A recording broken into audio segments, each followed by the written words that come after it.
Assalamu alaikum, dear students. I hope all of you are well. Today we are going to start our class about preposition. Actually, preposition is an important part of our grammar.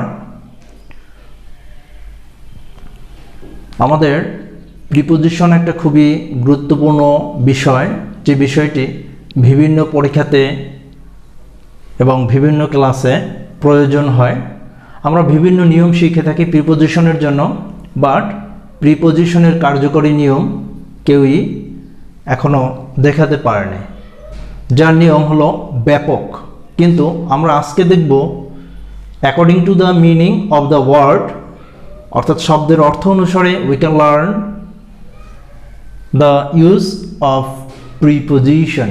প্রিপোজিশনের ব্যবহার আমরা শিখতে পারি শব্দের অর্থ অনুসারে। যদি সকলেই শব্দের অর্থগুলো আমরা আয়ত্ত করে নিতে পারি, তাহলে অবশ্যই প্রিপোজিশনের এই টেকনিকগুলো আমরা সহজেই শিখে নিতে পারবো, যেগুলো খুবই গুরুত্বপূর্ণ। দেখা যাক, আমরা এখানে দেখিয়েছি বিরত থাকা, দূরে রাখা, দূরে থাকা, নিষেধ করা, বাধা দেয়া, বাদ দেয়া, বিচ্ছিন্ন করা, পৃথক করা, বহিষ্কার করা, তারপরে অনুপস্থিত থাকা। আমরা যদি দেখি এই শব্দগুলোর অর্থ খুব গভীরে চিন্তা করলে দেখা যাবে একই অর্থ প্রকাশ করে। ঠিক বিপরীতে লেখা হয়েছে রক্ষা করা বা মুক্তি দেয়া, মুক্ত করা, নিরাপদ থাকা, সংরক্ষণ করা, স্বাধীন হওয়া। আমরা দেখি এখানে অনেকগুলো শব্দ দেওয়া হয়েছে, যে শব্দগুলোর অর্থ ঠিক একই রকম। এখানেও ঠিক একইভাবে শব্দগুলোর অর্থ প্রায় একই রকম প্রকাশ করে, কিন্তু আমরা ব্যবহার করব একটি মাত্র প্রিপোজিশন। কিভাবে? অ্যাবস্টেইন ফ্রম, বিরত থাকা, রিফ্রেন ফ্রম, অ্যাবস্টেইন ফ্রম, বিরত থাকা, রিফ্রেন ফ্রম, বিরত থাকা, ডেসিস্ট ফ্রম, বিরত থাকা, ডিফার ফ্রম, বাধা দেয়া, প্রহিবিট ফ্রম, বাধা দেয়া বা নিষেধ করা আমরা বলে থাকি, প্রিভেন্ট ফ্রম, বাধা দেয়া, হিন্ডার ফ্রম, বাধাগ্রস্ত করা, বাধা দেওয়া, অ্যাভার্ট ফ্রম, বাধা দেয়া, রেস্ট্রেইন ফ্রম, বাধা দেয়া, তারপরে ডিসুয়েট ফ্রম, বিরত থাকা বা বাধা দেয়া, ডিরেইল ফ্রম, দূরে সরানো, যেটাকে বাধা দেওয়া বোঝানো যেতে পারে, পৃথক করা, different from, vary from, separate from, distinct from. সবগুলোর অর্থ আমরা দেখি প্রায় একই, আলাদা করা বা পৃথক করা। এছাড়াও আছে ডিটাচ ফ্রম, আলাদা করা, ডিসপেল ফ্রম, দূর করা, ইরাডিকেট ফ্রম, দূর করা, ডিফার্ট ফ্রম, দূর করা বা আলাদা করা, রিমুভ ফ্রম, দূর করা, কিপ অ্যালুফ ফ্রম, দূরে রাখা, রিলিফ ফ্রম, দূরে রাখা বা দূরে সরানো, রিটার্ড ফ্রম, বাধা দেয়া, ব্যান ফ্রম, নিষিদ্ধ করা, ডিলিট ফ্রম, বাদ দেয়া, তারপরে এক্সক্লুড ফ্রম, বাদ দেয়া।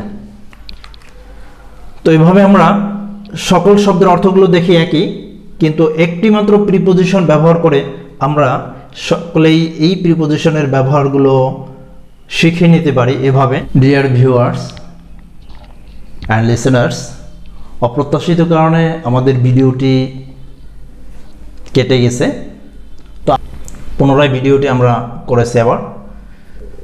তো আমরা এখানে বলেছিলাম যে রক্ষা করা, মুক্তি দেয়া, মুক্ত করা, নিরাপদে থাকা এবং সংরক্ষণ করা এবং স্বাধীন হওয়া, এগুলো যখন বোঝানো হবে তখন আমরা কি প্রিপোজিশন ব্যবহার করব? ডিফেন্ড, রক্ষা করা, ডিফেন্ড ফ্রম, প্রোটেক্ট, রক্ষা করা, protect from, save from, preserve, রক্ষা করা বা সংরক্ষণ, প্রিজার্ভ ফ্রম, গার্ড রক্ষা করা, ফ্রম, অ্যাবসলভ অ্যাবসলভ মুক্তি দেয়া, অ্যাবসলভ ফ্রম, এসকেপ এড়ানো বা মুক্ত করা, এসকেপ ফ্রম, ফ্রি ফ্রম এবং উদ্ধার করা বা মুক্ত করা, রেস্কিউ ফ্রম, এক্সাম্পট এক্সাম্পট মুক্ত, এক্সাম্পট ফ্রম, রিলিজড মুক্ত করা বা মুক্ত, এই রিলিজড ফ্রম, সিকিউর নিরাপদে থাকা, সিকিউর ফ্রম এবং সংরক্ষণ করা, কালেক্ট ফ্রম। কিন্তু যখন গেট রিড থাকবে তখন হবে গেট রিড অফ, কারণ এটি একটি ফ্রেজ।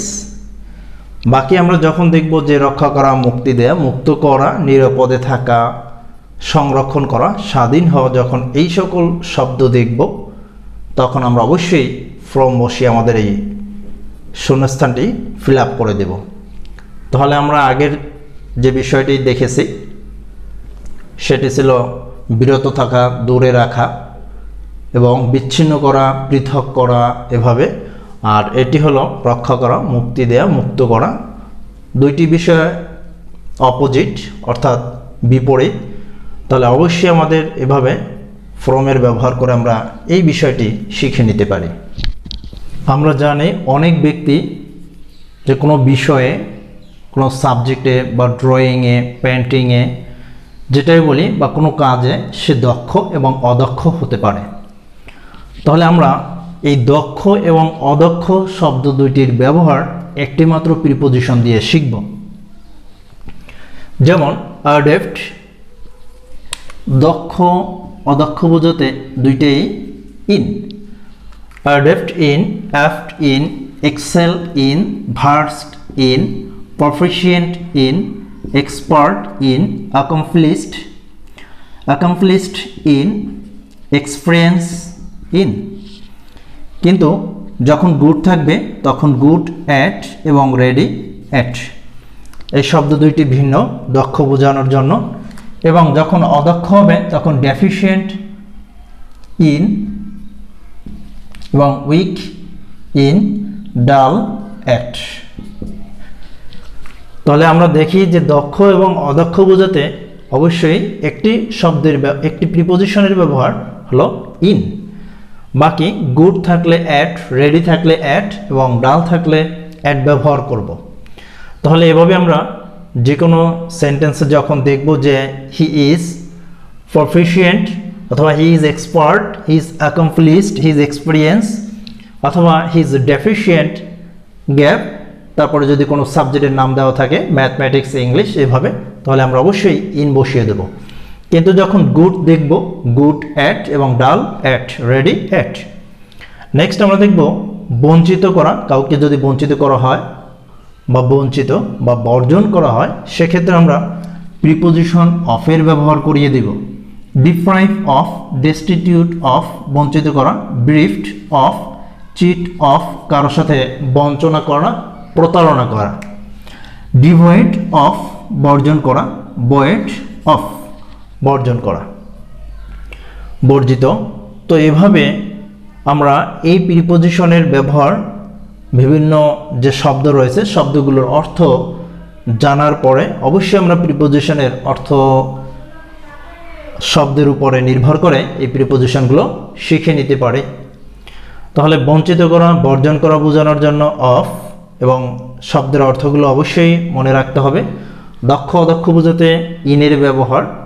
তারপরে আমরা দেখিয়েছি যে বিরত থাকা, দূরে রাখা, দূরে রাখা এবং বাদ দেয়া, বিচ্ছিন্ন করা বা পৃথক করা।